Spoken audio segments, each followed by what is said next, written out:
Be honest. Have you ever opened your phone to check one notification and suddenly it's 3 hours later? You're deep stalking someone's vacation from 2017 and your to do list is just sitting there like, so we're not doing this again? Yeah, same. Today we are breaking down Atomic Habits, the book that says you don't need a personality transplant to get your life together. You just need tiny changes. Stick around because by the end of this video, you will know how to build habits that actually survive.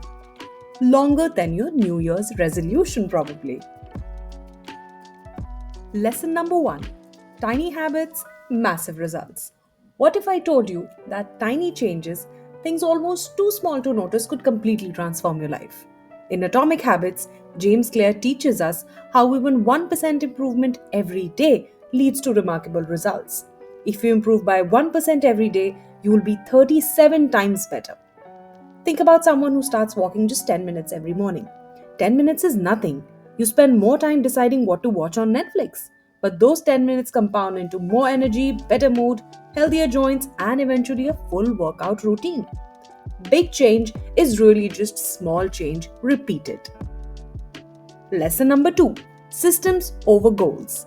Goals are about results, while systems are the processes that get you there. Atomic Habits pushes you to build your systems. Because when you depend on goals, you might revert back after achieving them. But when you have a system, you're playing the game for the very long run. Imagine like this. Think of two students both want an A in math. One says it, writes it on a sticky note, sticks it on a mirror, and chants it like a spell every day. But the other, he sets a system: 20 minutes of math practice every day. Now you guess which one becomes the top of the class. You don't need better goals. You need better routines that make achieving the goal inevitable. This comes to rule number or lesson number 3: identity based habits. Ask yourself, who do you want to become? The most powerful part of habit change is your identity. Instead of, I want to lose weight, think, I'm the type of person who's healthy. Vote with actions, because every small action you take is like casting a vote for the kind of person you believe yourself to be. And build your identity. First, decide your identity, then prove it to yourself with small wins.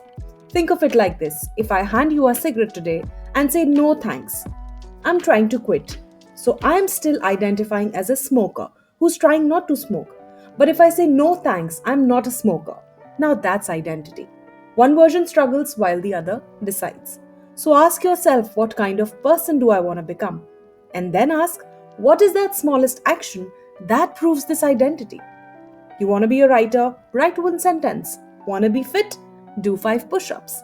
Identity is built by votes, and every tiny habit that you follow is that one vote. Lesson number 4: How to create good habits. There are 4 cues or 4 laws that help you achieving that.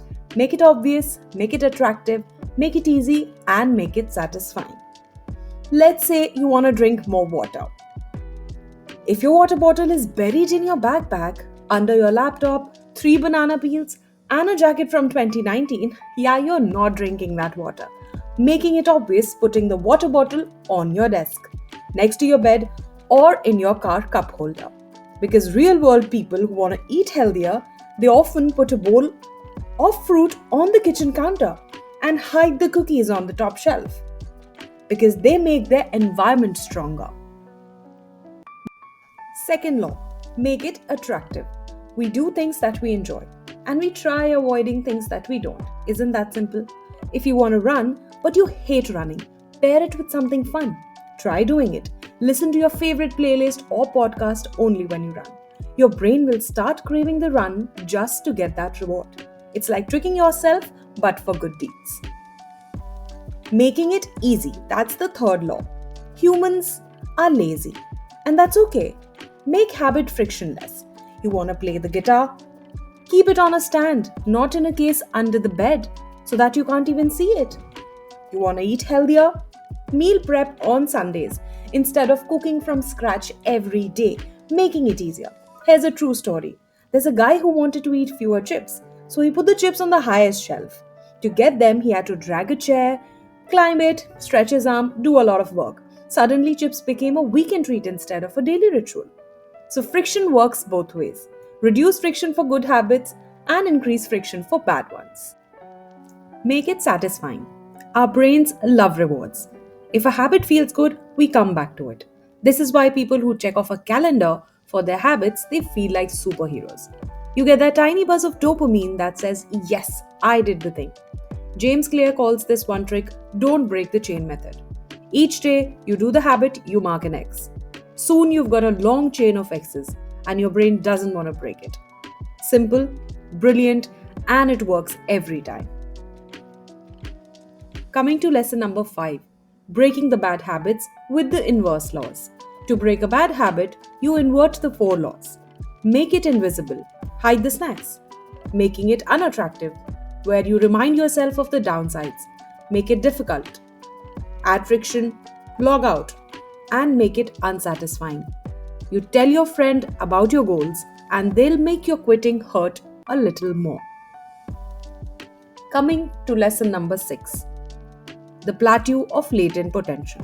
Why most people quit too early. There's a reason why people give up after a week of trying, because change is not happening evenly. There's a long period where nothing seems to be happening. So be patient. Change isn't always visible immediately. Your efforts are building up even when you can't see the results. Habits, they're like planting seeds, where you don't see growth for a long time, but then suddenly you see growth everywhere. And it teaches us that consistency beats intensity. Lesson number 7: the 2-minute rule. You want to build a habit? Make it so easy that you can't say no to it. James suggests shrinking every habit down to 2 minutes. Want to read? Read 1 page. You want to run? Put on your running shoes. You want to meditate? Try sitting quietly for 2 minutes. You want to clean? Tidy 1 item at a time. Because a tiny version of the habit, that is more than enough to just get you started on the engine. And once you start, you naturally do more. Lesson 8: systems should be greater than motivation. Because motivation is like Wi Fi: unreliable, disappears at the worst times, and it's often fake. Systems, however, they run automatically. See, you don't brush your teeth because you're motivated. You do it because it's a routine that you're used to. If you build good systems for yourself, you don't need motivation, you don't need discipline, and you don't need superpowers.